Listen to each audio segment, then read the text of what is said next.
I think we're live. Hello, everyone, and welcome to the last mile of the Care-a-thon. I'm Peter Starkey, Executive Director of CARE, here to thank you all for raising so many funds for CARE. I am joined by Erin Scarr, County Commissioner, and her team. Do you want to introduce your team? Sure. So I am super excited to have my whole team with me tonight. Surprise! So I have Melissa Carlson Swanson with the Oregon Food Bank.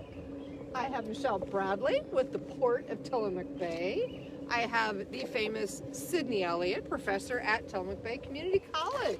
Woohoo! Yeah. Fantastic. And we're here on a beautiful Tillamook day, as you can see. At least it's not raining. Right. So We're going to start walking before it starts Yes. raining, right? We're going to start walking really quick, and we're actually going to walk towards the micro shelters. And much like last time where we talked about the assisted livings, Yeah. we're going to have Commissioner Scarr talk about the history of how the micro shelters came to be. Oh, this is a good one. This is a good one. So, as often happens, we get these random amounts of money coming to us from the state on a really short timeline, and they want you to do something really special and unique with it that will move the dial on homelessness. And I think they gave us about, I think it was 18 months to spend this money. And it had to meet all that criteria. And it took them 6 months to approve our plan. So it was a really kind of tight timeline. But what was exciting was these funds came and they were outside of our normal operating fund. So we were able to dream big.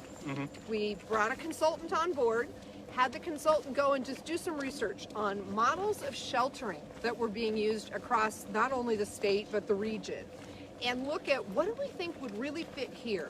Now, Helping Hands was here, so we had their traditional shelter model that was the reentry sober living model. So that was fabulous. So what we were looking at were models that would sort of extend our continuum and would serve people that were a different population than that.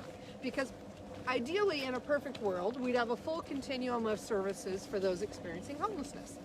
So the consultant did a bunch of research and came back and said, here are the models. And so we drew together a community group of stakeholders, and we looked at the research she had done and decided that this was the model that would be the best fit for our community.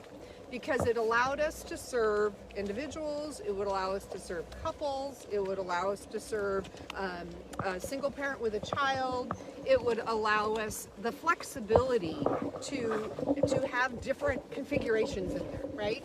And it gave people their own private space. Because not everybody can be in that sort of a dorm style setting that the Helping Hand shelter is. So for some people it's really important. They need that private space. Maybe they are a veteran and they have PTSD, and being in a room with a group of people just isn't going to work.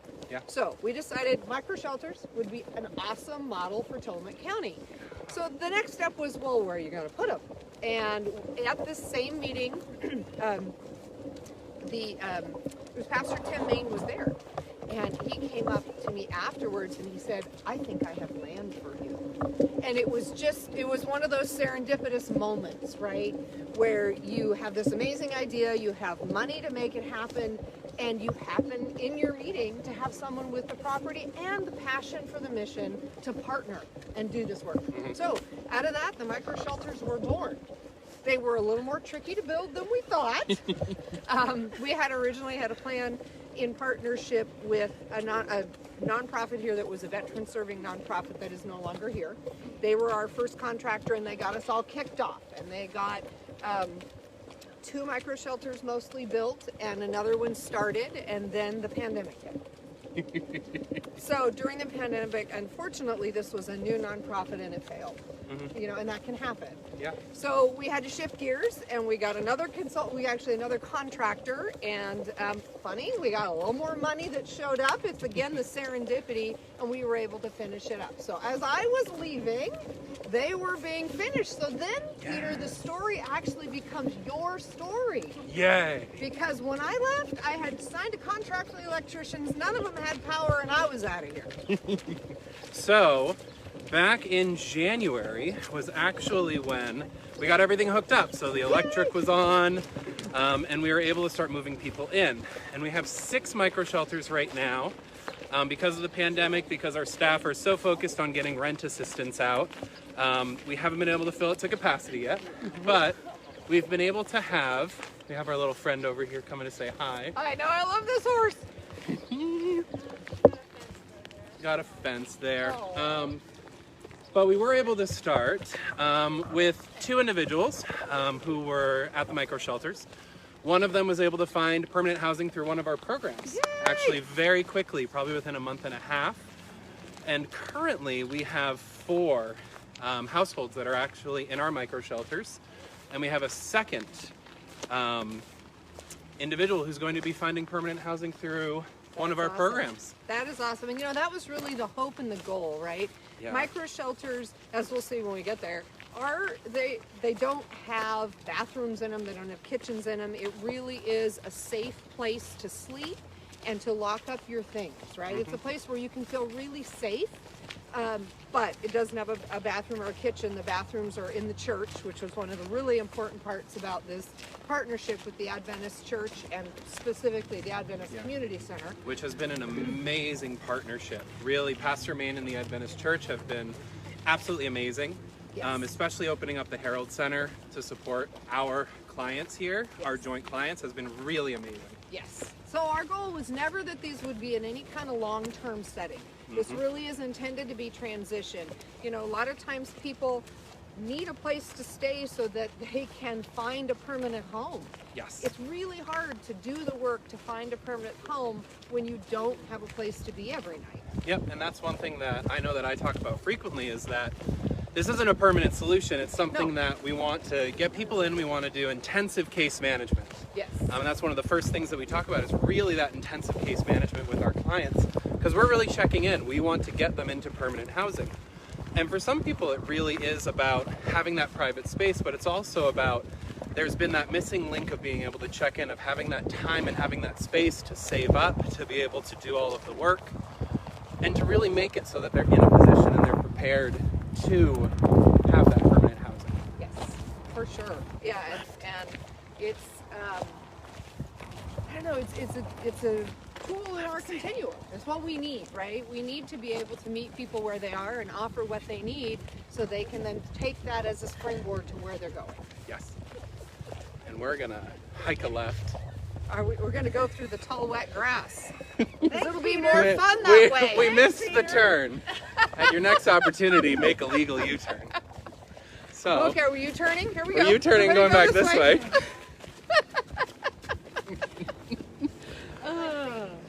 And I think was trying to follow it's Peter's really great lead. to highlight what these, we're going to hang a right. Has our videographer not been here before? How did that happen? I don't know. I thought you had been here. I think this is a great opportunity to highlight exactly where the money from Carathon comes from because it really helps very much so our micro shelter clients as well. It's sort of those weird things that you need to be able to prepare for, whether it's a birth certificate, whether it's you have a water bill that needs to be paid or a sewer bill that needs to be paid, a security deposit, and it's not fitting perfectly into a program. This is where we have those funds that are available to be able to do that kind of a thing. So we're going to flip the camera around. And we're not going to go fully in. Because we're going to respect the people We're going who to are living with us. respect their privacy. But, as you can see, the lovely little micro shelters Guards. that really are something that I think all of the staff at CARE are really proud of being able to have. In places like Tillamook County where housing options aren't really abundant, and having something that is innovative, that is creative, and fits with exactly what Commissioner Scar said, that we needed something that fit us and fit what we were able to do. And I mean, I think that you said during a meeting that when it comes to housing, we need 600 units today to fit the need of housing in Tillamook County. That's how much of a crisis that we're in. And micro shelters, pretty easy to build, pretty easy to put up if you have land to be able to do it, if you have the willingness of the public to be able to do that, we can pop these up very quickly. Whereas a big, large development project, that can take years to get to that point. Right. And and when we chose the model of micro shelters, the other piece that was in our mind was we have such a long, narrow county with so many communities in it. You can't have a shelter, a full-blown shelter in every community. Yeah. But you know, with the right partnerships like what we have here with Adventist Health, you could have micro shelters in every community. We could. You could have a partner in Rockaway Beach. And you know, the thing is, when people become homeless, when they're experiencing homelessness, they have a home community in many cases that they identify with and have supports in, and it's their home. And they're in a position where they have to go to where there's shelter. Well, wouldn't it be an amazing vision for Tillamook County if we had these in every community? So if I were living in Wheeler and the house that I had been living in got sold out from underneath me, and suddenly I became homeless during this crisis time now, where our vacancy rate is a functional 0 for housing, I would have a place in my own community to be safe and to just call it home until I got my feet back underneath me and found open housing. So I mean, I continue to hope and believe that you, Peter, will grow this model with the help of the county, of course, but that you would grow this model potentially to other communities. I mean, I think about Cloverdale. We've had people from Cloverdale and Hebo and Pacific City that lose their housing and find themselves experiencing homelessness, and there is nothing in South County for them. Yeah. Wouldn't it be amazing, right, if we had some of these in each community? So It really is amazing. yeah. And really, especially as a sheltering model, what we're seeing over at CARE, especially through the pandemic, is not necessarily that you have chronically homeless people being added. It's people who their house is being sold or the apartment building is being sold, and that's how people are becoming homeless. And they're coming to CARE, and they might have a stable job, and they might actually make a decent wage, but there's nothing available. And that's really where the vacancy rate is truly 0. It is, and people who have good jobs are living in their car. Mhm. Because not because they couldn't afford a place, but because there isn't a place. Absolutely. So how do we help create places for people to land when those things happen, and to be safe and stable? Because it's really hard to keep that good job when you're living in your car, right? Absolutely. So if we have a place that people can be while they look for that elusive apartment, because it will come, they do turn over, just not, they're not available every day. So Yeah. timing is everything. So we can start heading back before it starts downpouring I think on it's us. too late. Oh no, it's just a drizzle. We can watch my hair get curlier as we walk, or fuzzier. Is that possible? Yes. Tis the weather. Tis the weather. It'll start just getting really fuzzy. It's really interesting. So yeah, I don't know. I mean, we have. Yeah, who was it that you didn't get to talk to that you were supposed Yeah. to? Wasn't that Michelle Bradley?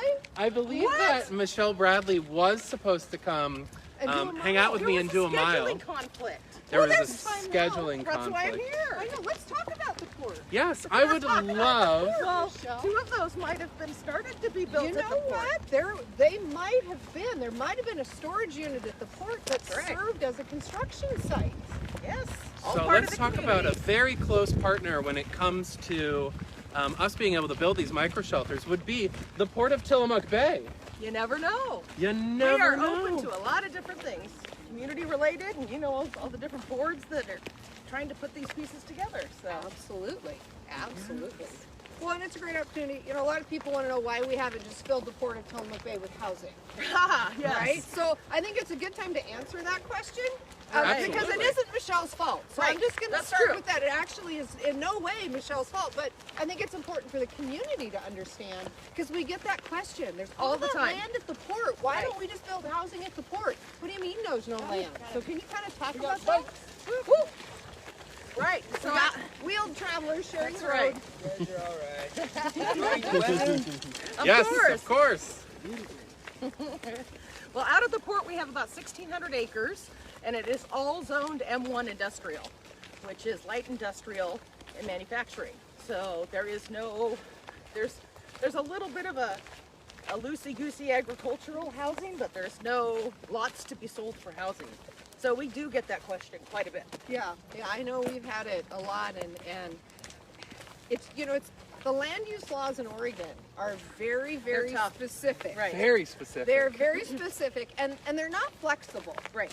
And I think that's the part that people don't understand a lot of times is you know, I'll be walking around saying there's no place to build housing, and they look at me like, are you crazy? There's Right, land everywhere. All we have is big open land. Why don't you build housing? But we've been trying to flex some of that, especially in today with the housing issues across the state, and working with Commissioner Yamamoto, Sarah Absher with Community Development, trying to get a hold of a pilot project that might be able to use a few acres at the port, just to see how that model might be changed. Yeah, we would love to change that model. Yep. For sure. Absolutely. And I think that, you know, small rural communities, we're going to have to push to change the Right. models. Right. You know, and it may mean pushing the legislature. There are a couple of pilot projects in Central Oregon where they are allowing them to build apartments outside the urban growth boundary, I believe. Because it was one where moving the urban growth boundary wasn't going to happen, right? For a variety of reasons. That's a super difficult process. But there was a recognized and acknowledged housing crisis and need. And so they gave them the go-ahead to do a couple pilots. And I need to check in and see where that is now. Right. Yeah. Because I think the hope was across the state that if that worked as a pilot model, that in certain areas where you could prove that there really wasn't an option, you could use that, right? And the port is a perfect place for that, because there's portions that when the U.S. Navy vacated after World War II, that the county was deeded the property from the U.S. Navy, and then it was deeded to the port. So all of the land came kind of baby in the bathwater. Yes. So Yeah, it it's not doesn't all- necessarily prime industrial land. Yeah, right. But it's been deemed as that. Right. And the state is very adamant that M1 zone land does not get made into other things. And I think that that's important because not only do we talk about housing here at CARE, but we also talk about combating poverty. Right. And one of those things is creating good paying jobs. Yes. Because that is probably the leading cause of what's causing homelessness here. For people who aren't getting evicted or aren't losing their houses to sales, they probably aren't able to find something that is affordable, that's able to even be afforded on what's considered a livable wage, which is $15 an hour. And that's really something where having that space and having that land available to be able to create industry is just as important Right. as being able to have the housing that's available, because if we have a bunch of housing and no jobs, Right. And Right. there's businesses that are industrial and that do manufacturing that can't be placed in a city. And so it is a nice combination within the city limits versus the port and the county that there is a synergy there. yeah, Absolutely. Absolutely. So I think we get to leave no stone unturned. Right. no and stone no stone unturned. unturned. And we really look for opportunities, whether Right. that is to find housing somewhere else so we can get those jobs at the port, whether it's a few houses at the port Right. and a lot of jobs, right? Or there's even stranger, bigger out of the box thinking, like, you know what I'm going to say, right? Go. Why don't we move the fairgrounds to the port? And look at all that acreage Oh. right in the middle that could be I used just as saw all housing. the hate comments I know. start, right?